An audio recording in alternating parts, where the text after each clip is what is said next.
Assalamualaikum warahmatullahi wabarakatuh.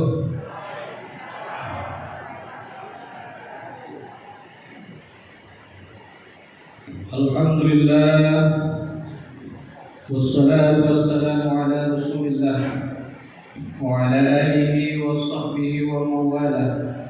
Asyhadu an la ilaha illallah wahdahu la syarika lah wa asyhadu anna Muhammadan abduhu wa rasuluh sallallahu alaihi wasallam la nabiyya ba'dahu. Allahumma 'allimna ma jahilna wa dhakkirna ma nasina. Rabbi shrah li sadri wa yassir li amri wahlul 'uqdatam min lisani yafqahu qawli. Bapak, ibu-ibu, kaum muslimin dan kaum muslimat rahimakumullah.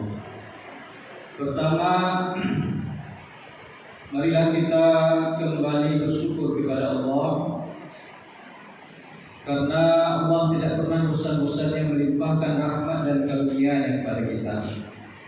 Cuma kita sebagai manusia yang sering lalai. Maka oleh karena itu terus diingatkan, mari kita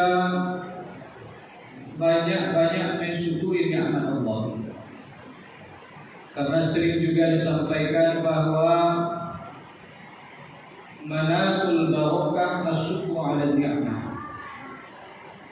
Sumber daripada segala kebahagiaan itu, sumber daripada segala ketenangan hati itu adalah banyak-banyak mensyukuri nikmat Allah. Apa makna syukur di sini Bapak dan Ibu? Bahwa kita menerima apa dan bagaimanapun pemberian Allah kepada kita. Bisa syukur itu dengan mengucapkan alhamdulillahirabbil alamin sekurang-kurangnya. Namun lebih daripada itu, bentuk syukur kita kepada Allah adalah dengan cara melaksanakan seluruh perintah Allah dan meninggalkan seluruh larangan Allah Subhanahu wa taala. Bapak hadir ke masjid ini dalam rangka melaksanakan sholat Isya dan sholat tarawih secara berjamaah. Itu adalah bagian daripada rasa syukur kita kepada Allah Subhanahu wa taala. Ibu hadir ke masjid yang dicintai ini dalam rangka mendengarkan tausiah yang disampaikan oleh guru-guru kita. Itu juga merupakan bentuk rasa syukur kita kepada Allah Subhanahu wa taala. Pendek kata Bapak dan Ibu, menjalankan seluruh perintah Allah, meninggalkan seluruh larangan Allah, itu adalah bentuk rasa syukur. Maka oleh karena itu Bapak-bapak, sebagai orang yang beriman, tidak ada lain kewajiban kita adalah memperbanyak rasa syukur tersebut dan istiqomah di dalam kesyukuran tersebut. Karena banyak juga orang yang lalai Bapak dan Ibu. Mungkin hari ini dia ingat kepada Allah, dirinya dihiasi dengan rasa syukur kepada Allah, bibirnya basah dengan mengucapkan alhamdulillahirabbil alamin, tetapi itu cuma sesaat. Besok lusa dia sudah lupa kembali dengan rasa syukurnya kepada Allah Subhanahu wa taala.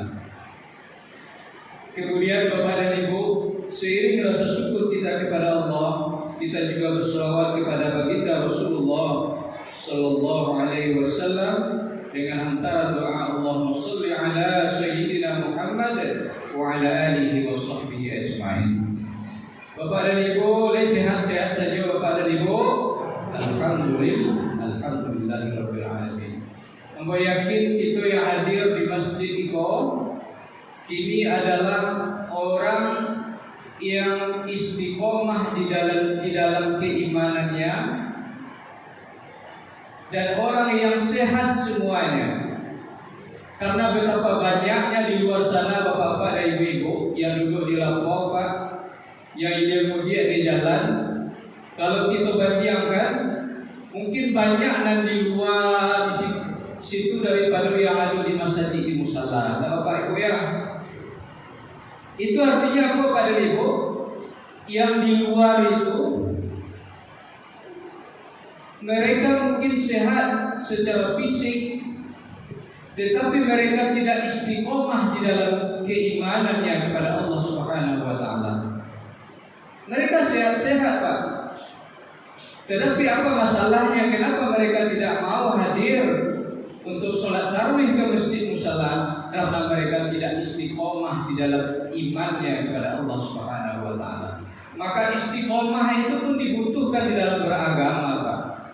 Betapa banyaknya orang yang rajin taat seketika. Ada itu, Pak. Ada yang rajin selama bulan puasa saja, Pak. Bu. Tapi habis Ramadan tidak nampak laibatan hidupnya. Itu berarti kita tidak istiqomah di dalam bertaat kepada Allah Subhanahu wa taala, tidak istiqomah di dalam beriman kepada Allah Subhanahu wa taala. Maka oleh karena itu Bapak-bapak dan ibu-ibu, sering dihimbau kepada kita dan disampaikan bahwa beragama itu perlu iman dan perlu istiqomah, ditambah lagi dengan perlu ilmu di dalam beribadah. Ada iman, ada ilmu, dan ada istiqomah. Para ulama mengatakan ikut tiga serangkai yang tidak bisa dipisahkan. Bapak-bapak sidang jemaah sholat tarawih rahimakumullah. Pada malam hari ini kita akan membahas judul yang diberikan oleh pengurus, yakni yang mengenai tawakal, Pak. Sebagaimana yang kita tahu Bapak dan Ibu, kata-kata tawakal ini mungkin sering kita dengar, tapi mungkin tidak semua kita memahaminya. Tawakal itu hakikatnya Bapak dan Ibu adalah berserah diri kepada Allah, tetapi wajib didahului oleh usaha. Harus ada usahanya, Pak. Bapak dalam sehari-hari bekerja banting tulang untuk mencari rezeki menghidupi anak, istri dan keluarga. Itu adalah bentuk usaha. Tetapi setelah usaha itu, Pak, mari kita gantungkan hasilnya kepada Allah Subhanahu wa taala. Itulah bentuk tawakal kita. Apapun usaha Bapak dan Ibu, kita wajib menghiasinya. Setelah usaha itu harus kita hiasi dengan tawakal kepada Allah Subhanahu wa taala. Bapak sakit, alam bau sawu bau be, Pak. Kemudian apa kewajiban kita selanjutnya adalah bertawakal kepada Allah Subhanahu wa taala. Bahwa secara syariat memang obat ini menyehatkan, Pak. Tetapi secara hakikatnya yang menyembuhkan kita itu adalah Allah Subhanahu wa taala. Semuanya kita kembalikan kepada Allah, Bapak dan Ibu. Kalau ada musibah di negeri kita ini, kita wajib berusaha untuk menyelamatkan diri, Pak. Wajib berusaha. Dan setelah itu baru kita bertawakal kepada Allah Subhanahu wa taala. Dan dinantian saja musibah itu di diri kita, Bapak dan Ibu. Ada kisah sufi pada zaman dahulu. Apa kisahnya, Bu? Kisahnya sepele ya, Bu. Tapi memperlihatkan bahwa ini tidak ada usaha sama sekali. Ada dua orang berjalan di gurun pasir, kemudian dihadang oleh seekor singa. Kata orang pertama, karena melihat singa, tentu keluar naluri kemanusiaannya, takut dan pengen lari menyelamatkan diri. Kata orang yang kedua, Pak, tidak usah lari. Kita tetap saja berdiri di sini, kita bertawakal kepada Allah Subhanahu wa taala. Itu tawakal yang salah pasang, Bapak dan Ibu. Harusnya kita menyelamatkan diri dulu. Harusnya lari dulu. Ya, Pak. Itu usaha kita. Kalau setelah kita berusaha, kemudian kita baru bertawakal kepada Allah, andaikan tentu harapan kita adalah diselamatkan oleh Allah Subhanahu wa taala. Kalaupun dakwah selamat kepada ibu, kita serahkanlah diri kita kepada Allah. Itulah yang namanya tawakal. Kemudian dalam kehidupan yang lainnya Bapak dan Ibu, ketika kita memaksimalkan ibadah selama Ramadan ini, hadir kita ke masjid Abu 5 waktu sehari semalam, kita paksakan diri kita, karena memang ibadahnya dipaksakan Bu. Itu bentuk usaha kita di dalam beribadah kepada Allah Subhanahu wa taala.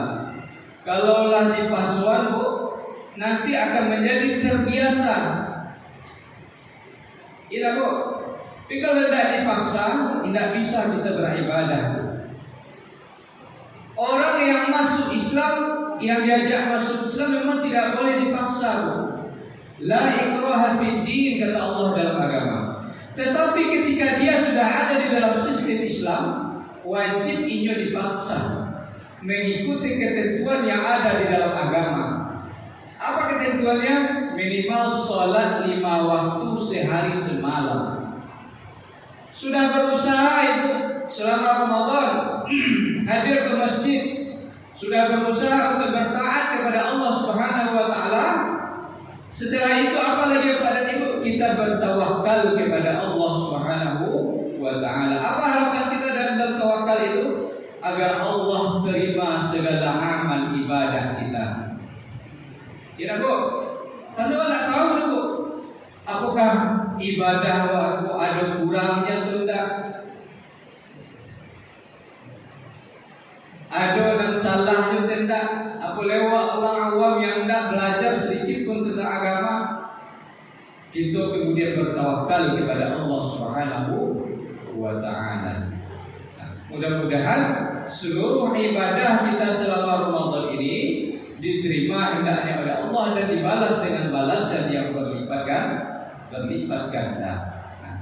Maka manfaatkanlah Bapak dan Ibu momen Ramadan ini. Selagi Allah masih memberikan kesempatan bagi awak, umur awak panjang, badan awak sehat, maka kewajiban kita yang tidak boleh kita lewatkan adalah memperbanyak ibadah dengan sebanyak-banyaknya. Jangan disia-siakan Bapak dan Ibu. Apa yang harus kita perbanyak Bapak dan Ibu? Yang harus kita istiqomahkan, pertama adalah berpuasa di siang Ramadan. Ya Bu, tidak boleh tidak. Kalau awak memenuhi syarat dan ketentuannya, wajib berpuasa selama siang Ramadan. Yang kedua, sholat tarawih jangan pernah tinggal.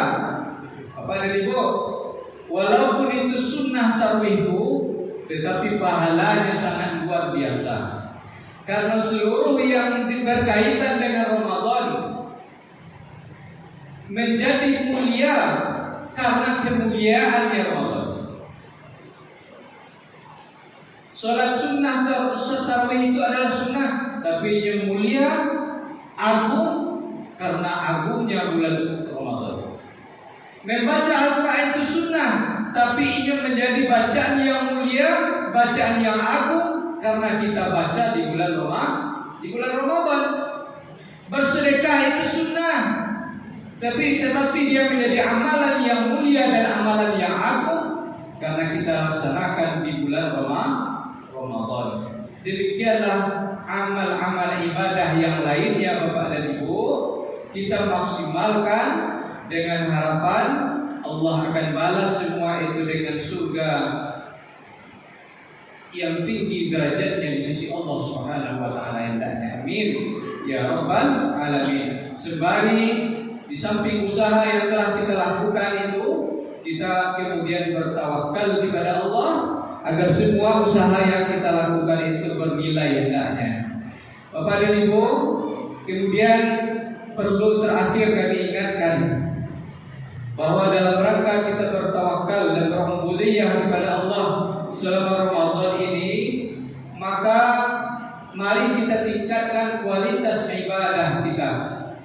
Bagaimana meningkatkan kualitas ibadah kita pada Ibu? Tentu dengan banyak-banyak kita belajar ilmu agama.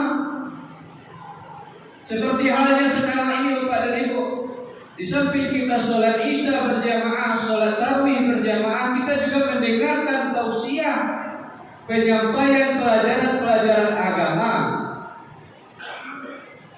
Duduk saja Bapak dan Ibu di masjid ini, mendengarkan tausiah di majelis-majelis ilmu, itu sangat luar biasa pahalanya Bapak dan Ibu.